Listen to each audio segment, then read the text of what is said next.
The year is... definitely not 2024. Where? I don't know. Anywhere, really. People and goods are getting around using horses, ships, and their feet, but they're slow. Very slow. The Greeks carved out a grooved trackway to transport boats on land with carts.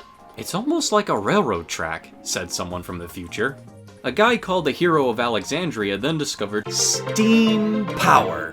By heating up water, he generated steam to flow through pipes and make a ball spin. It was revolutionary, but some merely saw it as a toy with no practical purpose. Much later, the Germans realized that using timber rails could speed up the movement of wheelbarrows and mine carts over muddy terrain in the mines. Well, that sucks. Sick of floods in your mine? Try out Geronimo's steam-powered water pump, keeping your mines dry since 1606. Then Thomas Avery did the same thing except more British. But the world was still too slow. I want to get from here to there and faster. But how? Industrial Revolution. What's that? A revolution? Oh, it's the Industrial Revolution from Great Britain, and it's probably about to change the world. Inventors started thinking, well, those steam pumps were pretty cool, but what if I could make things move with steam? Using pipes, pistons, and valve gear, wheels could be turned by way of steam pressure created by boiling water in a boiler with wood or coal in a firebox. Experimental self-propelled steam vehicles started popping up here and there. Now let's meet Richard Trevithick. He created the Puffing Devil road locomotive. Does it ride on rails? No, but it was the first to use high-pressure steam. After a successful run, Trevithick and his friends went to the pub and then the engine exploded. After that kerfuffle, his Penny Darren locomotive made the first ever steam-powered railway journey on tracks in 1804. It broke the iron rails it rode on, but this was still a big step forward, leading to the Salamanca becoming the first steam locomotive to work for more than 5 seconds. George Stephenson and his son Robert said, "Now watch this drive," and opened the Stockton and Darlington Railway, becoming the first public passenger and freight hauling railway to use steam locomotives. Uh-oh, the Liverpool and Manchester Railway is about to open, but what are they going to use as power? They decided to have a competition to see which locomotive had the best speed and power. Get ready, set, go! They all broke except the rocket, as it reached a neck-breaking speed of 30 miles an hour. So the Stephensons were selected to build locomotives for the L&M, who went on to pioneer double-track main lines, signals, timetables, and carrying mail by rail. Meanwhile, in Hoboken, New Jersey, John Stevens built the first American steam locomotive and railroad to show Americans how cool trains were. It was a half-mile loop in his backyard. Yup, that's a stone. Specifically the first stone of the Baltimore and Ohio Railroad, the first common carrier railroad in the United States. There goes the Stourbridge Lion. It broke the tracks. Hey, it's the Tom Thumb. Broke after racing a horse. Okay, how about the best friend of Charleston? Yeah, there's still some kinks to work out. Robert Davidson built the first electric locomotive, but it kinda sucks and was destroyed by steam locomotive crews. Nations across the world began having their baby's first railway moment, especially in Great Britain, but they couldn't figure out which track gauge to use. People were finally seeing the value in railways moving people and freight at faster speeds and higher quantities than a horse could, but canal owners didn't. You're taking our jobs! May the devil curse your wretched machine! Okay. Then the two realized they could work together. As more trains popped into the world, that meant more boiler explosions, derailments, and pandemonium amongst the general public. Critics thought railways would cause farm animals to go insane, women would melt, traveling at the high speed of 30 miles per hour would surely mean death, and the power of trains could be challenging God himself. Well, God didn't have much to say on the matter, so people kept building trains. Trains got drafted into the military when Prussia started using them to move troops. Are you too lazy to build a bridge? Use a train ferry instead and let the steamship do all the work. Britain puts trains in India to surely benefit the Indian people. The Australian colonies start building railways, but just like Big Brother Britain, can't figure out which gauge to use. Their lead engineer said, let's use the Irish gauge. Then he left after his paycheck got cut, and then the second guy said, let's use standard gauge. Brother Britain sent a letter saying, hey, you guys should probably just use one track gauge. But the message took forever to arrive, and later the other colonies started using Cape gauge. Surely this won't cause future problems. London is getting so crowded they built an underground railway and basically popularized the subway and rapid transit to move a lot of people really fast. Uh-oh. The Americans are killing each other and using rail-mounted cannons. Union troops also stole a Confederate locomotive, said "nana nana boo boo," and the Confederates chased them on foot and then in a locomotive. After the North and South reunite, they manifest their destiny by killing the natives, taking their land, and placing down some trains. The tribes fought back by derailing the Iron Horse, except the Pawnee, who welcomed the railroad. At Promontory Summit, Utah, the first American transcontinental railroad was completed and they took a gangster picture together. Trains suck at climbing hills, but not anymore with the rack railway. Hey, pull my finger. Just kidding, that's an air brake lever made by George Westinghouse to stop brakemen from dying on top of a moving train while screwing on handbrakes. Over in China, a British merchant built a demonstration railway, but the Qing government said, "Dude, are you insane? This is gonna scare everyone," and made him dismantle the line for promoting bad vibes. The Japanese decided they wanted to learn how to build railroads and hired foreigners to help, but then said get the hell out once they were done. Wanna go up the big hills of San Francisco? Take the new cable car. Cable in the road, passenger in the car. Back in China, the British and Americans started building a road, and by road I mean railroad, and when the government found out the Westerners lied, they said, "Dude, stop. Stop it! Can you please stop building the..." And the British completed their railway and made bank off it, until China had it dismantled a year later. Werner von Siemens said, "Hey, what's up? I'm gonna build an electric locomotive." And he did. It was a wood block on wheels with a motor, but it worked, and people were amazed at the sight of a smokeless locomotive. Hey! Don't touch the track! Do you want to get electrocuted? Because Berlin just opened the first electric tramway. It created an electric current from the steel rails through the wheels and into the motor. No more stinky horse required. Would you like to go to Paris to Constantinople in style? Hop on the Orient Express, hosting sleeping cars and exquisite dining options.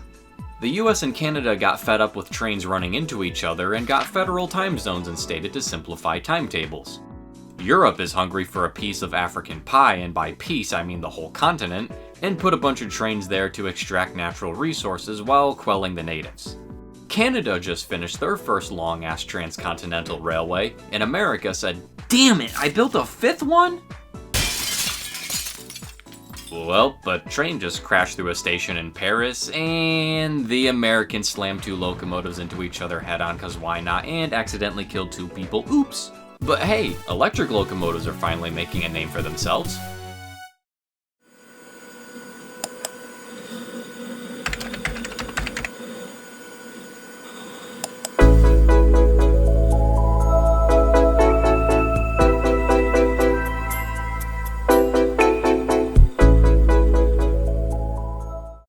Now it's the 20th century and locomotives are getting bigger, better, faster, and stronger.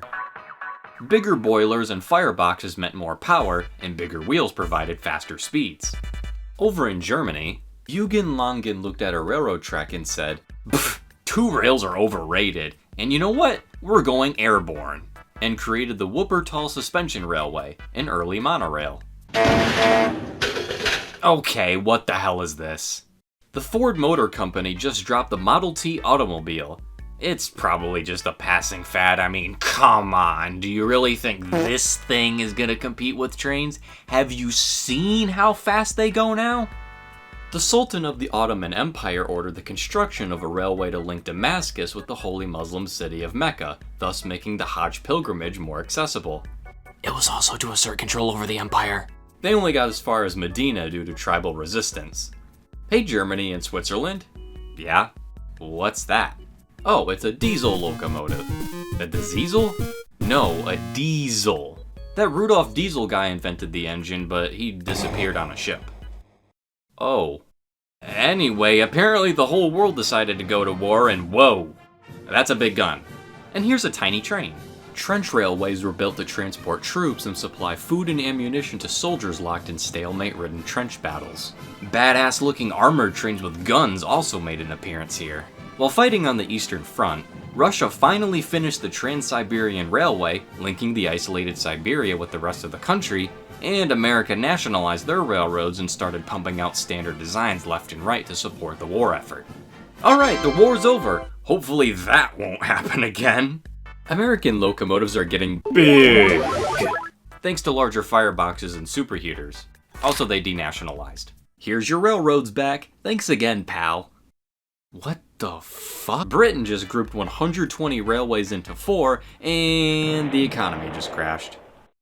The Great Depression hits railroads hard, and people start hopping freight trains to find work in new towns. People are also hopping into automobiles more often as road networks improved and expanded, spelling the eventual demise of many interurbans and tramways. Meanwhile, Soviet engineers copied America's homework and made something bigger and also worse in every way. Whoa! What was that?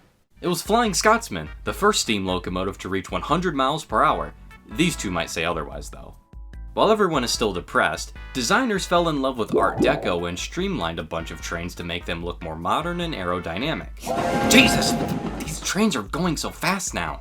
The London and Northeastern's Mallard set a speed record for steam at 126 miles per hour, but it broke itself in the process. Still pretty cool though. Back in the US, steam locomotives are going strong and it... Knock knock. It's the diesel locomotive. Many American railroads decided steam was icky and expensive, so diesel started taking over, but not before they built some of the largest steam locomotives ever. Oh great, 3 guys suddenly decided they wanted to take over the world and now there's a World War II. Railways play a major role in transporting troops and supplies and prove to be a critical target for bomber planes. Armored trains and huge railway guns are deployed into service while the Nazis use trains for inhumane purposes. The invading Japanese Empire starts construction of the Burma Railway, and by that I mean they forced abducted civilians and Allied prisoners of war to build the line to supply Japanese forces. Britain uses its trains to evacuate women and children from bomb-targeted cities to rural housing and camps, while Londoners take shelter in subway stations during the Blitz. Around the war's end, a Reverend Wilbur Awdry imagines sentient trains with faces and publishes his first of many children's books. Remember him later. British railways became British Railways, but the Tally-Flynn Railway wasn't included because they kinda forgot about it. It then barely survived closure and became the first preserved heritage railway in the world, and kickstarted a movement of people saying, hey, maybe we should preserve this stuff. Meanwhile, Argentina's British and French-owned railways are nationalized and they throw a party, and then Germany is divided into East and West, and people start using the Berlin subway to escape from the communist and less prosperous East. The previously nationalized railway network is also divided. In Canada, Robert Swanson was busy making diesel air horns sound less like this,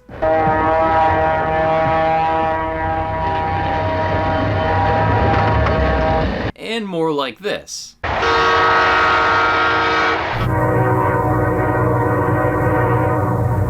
In other words, he made locomotive horns more musical. This truck trailer is pretty cool, but I wish it could ride on railroad tracks. Nice. Oh, hey America, how's it going? Oh, we're doing great, and this here's the love of my life. That's cool, but what happened to the train? The what? Passenger trains were starting to fall out of style as highways and airlines took over the public's fascination, leaving interurbans nearly extinct. Ouch! Dr. Richard Beeching just took an axe to Britain's railways. Africa, tired of being colonized, continues declaring independence, thus taking control of their railways, and then Mauritania builds a railway in the middle of nowhere to get some iron. On August 20th, 1963, the 1,000,000th carload of lettuce departed from the Salinas-Watsonville shipping district in California. A period of modernization hits the world's railways with dieselization, electrification, and other new rolling stock. And then Japan one-ups everyone and builds the first high-speed exclusive rail line. Wow, that's really fast, said everyone, kinda envious. We gotta make our own super cool fast train. British Rail sends over 200 retired steam locomotives to Barry's scrapyard. But most of them are saved by rail fans for use or display at heritage railways. Let's check in on the United States. Oh, what the hell? And you got another one in the back? Two American railroads that wanted each other dead just merged, creating one of the largest networks, and uh-oh, they went big-time bankrupt, and now their trains derail every 3 feet. Penn Central appeals to the government for help, but it doesn't come in time. Penn Central basically had no money for the basic upkeep of their railroad. They also ruined the Bangor and Aroo Sticks potato shipping service. Insulated boxcars with heaters ran out of fuel while waiting to be interchanged by Penn Central, thus causing the potatoes to freeze in the cold winter weather and spoil. Then we're stuck in here. Barnacles! Several potato farms went out of business, and those that survived never returned to the railroad again, instead going with trucks. Good job, Penn Central. Nationwide passenger services were on life support, infrastructure was crumbling, and the public was fed up. This sucks! The government replied, okay, fine, you want your stupid little passenger trains? Here, take this, you frickin' nerd. And they create the nationalized passenger railroad Amtrak to fail. But then it doesn't and saves passenger trains. Oh, come on, I thought we were done with the explosion. Just after 8 yesterday morning, somehow a fire started in the huge Southern Pacific switchyard just south of Roseville. Oh, that's not good. Flying Scotsman has the worst vacation ever after traveling to America and almost getting scrapped. The curtain finally falls on the majority of mainline and industrial steam locomotive operations as they're phased out across the world in favor of diesels and electrics. Rhodesia wants some diesels, but the United Nations said no. What did they do? They put on Drake Bell's I Found a Way and illegally imported locomotives from an undisclosed source. The Smithsonian Institution pulled great-grandpa out of retirement to celebrate his 150th birthday, thus making John Bull the oldest operating steam locomotive and self-propelled vehicle in the world at the time. Ding dong, it's the future, and they have floating trains in England. The Birmingham maglev uses repelling magnets to make the train hover. Remember Reverend Wilbur Awdry? Well, his books just got made into a TV show that may or may not become a children's show empire, and one of the reasons you're watching this video. The US and Soviet Union are still paranoid of each other, so they built some mildly inconspicuous rail cars and trains where nuclear missiles could be launched from. Just in case. In Canada, the government slashes the ever-living hell out of Via Rail's budget year after year, forcing them to cut half their services. India just started up the Lifeline Express, a traveling hospital train where people in areas lacking medical services can get surgeries, medications, screenings, vaccines, and more. Japan is expanding their passenger network with their economic bubble and then they privatize. American railroads are merging like crazy and the New York City subway is covered in graffiti. Germany and its railways reunified. Yay! The Soviet Union broke up and the former republics established their own nationalized rail networks. High-speed rail is growing in Europe, and Britain decides to privatize their railways and make the passenger network really confusing.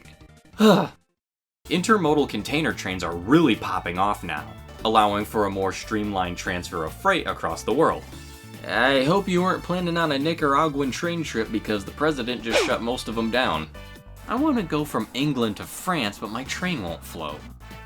Oh hell yeah. Now, if I had a nickel for every underwater rail tunnel that was opened in 1994, I'd have 2 nickels, which isn't a lot, but it's weird that it happened twice. China builds one of the world's last revenue-earning steam locomotives, and then the government put their foot down and started investing billions upon billions of dollars to bring the country's railways into the high-speed age. Hey guys, check out my new bullet train. It goes 150 miles per hour, said Amtrak, unveiling America's first proper high-speed train set. Now, Europe and Asia, don't laugh. It sure is nice riding on Swiss Federal Railways in the year 2005. Hi, Squidward. A short circuit shut down the entire Swiss railway network for nearly 4 hours, but they recovered by the next day. Ever wanted to share videos of the trains you've seen? With YouTube, now you can. China Railways QJ number 7081 pulls the world's last regularly scheduled steam-powered passenger train. 7081 would later be acquired by the Iowa Interstate Railroad in America. There goes France setting a new speed record for trains at 357 miles per hour. And then the British forgot what century it was and built a new steam locomotive for fun. Russia went north to the northern north to build the northernmost railway in the world to get some natural gas. In the north. Let's see how Japan's doing. Wow. They really like trains. Also, they have the fastest train in the world now. How fast? At least 10 miles an hour. Step aside, Trans-Siberian Railway. The Yiwu to Madrid railway line just became the longest in the world by completing its first successful round trip, clocking in at 16,156 miles. Big Boy makes a comeback. No, the other Big Boy. Union Pacific restored number 4014 to operate an excursion service, making it the largest and most powerful operating steam locomotive in the world. Light rail and other new passenger train systems are on the rise across the world because people realized, hey, these train things are pretty cool. And also, just one more lane, bro, doesn't always help. The COVID-19 pandemic locked down the world and caused ridership on passenger trains to plummet. Services were drastically reduced or temporarily cut, with a gradual return in the next couple years. Fed up with their passenger trains sucking and changing owners every few years, the UK decides to renationalize and revert their railways back to British railways, except more great. China continues expanding their railway network at the speed of sound, and then they finally retire steam locomotives after nearly 150 years. Canadian Pacific and Kansas City Southern merged to create Canadian Pacific Kansas City, and to celebrate, CEO Keith Creel sent CP2816 on a round trip across Canada, the US, and Mexico to enormous fanfare. It was the first steam locomotive to travel across the three countries. Technology is improving, but the globe is heating up.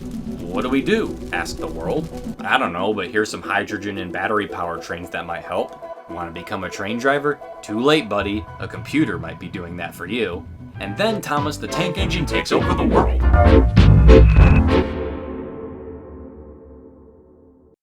Hey everyone, thank you so much for watching to the end. This was definitely one of my more ambitious projects, and I really do appreciate your patience in waiting for me to finish it. Make sure you check out Bill Wirtz's History of Japan and Entire History of the World, I guess, videos if you haven't already, because those are what inspired me to make this. I'd also like to take this time to thank my channel members. Special thanks to Mooter, who also composed the little jingles you heard throughout the video, so thank you so much for that. And you should go subscribe to him because he makes a lot of good gaming content, and we have a lot of fun doing Let's Plays together. Anyway, Tommy Rosini, Grand Canyon Studios, Amtrak Fan 19, Gojira's Trains, Aaron Forestry YT, Michigan Central Rail Fan, Jacko Beans, Puncake, Jackboy317, and Trains Railfan Gaming 1066 for subscribing to the Conductor tier. Your extra support always does mean a lot. Finally, I'd like to take this time to thank you all once again for 100,000 subscribers, because I'm kind of considering this my 100k special, I guess. Ever since I started watching YouTube some 16 years ago now, I always wanted to have a channel of my own, and seeing where I've gotten now after 11 years, it still surprises me. Being able to share my interests with all of you has led me to some everlasting friendships, and your support has allowed me to travel the country and help me get by in just day-to-day life, and that's something I'm going to be forever grateful for. Something I've tried doing in more recent times is taking more breaks, and that's allowing me more time to recover mentally, because while making videos is fun, it can also be really just mentally draining and tiring. But in the end, you should make what you want to make and make it how you want to. You don't have to conform to what everyone says, or just because one person doesn't like how you edited a video doesn't mean you have to scrap everything and do exactly what they say. It should be fun, it should be how you want to make it, the video should represent who you are as a person and what you can do with your skill set, but don't forget to take constructive criticism into account. Just make sure you have fun with it and that you're happy with the finished product. I think that's about all I got to say today, so thank you so much again for watching and for 100,000 subscribers, and I'll see you in another video.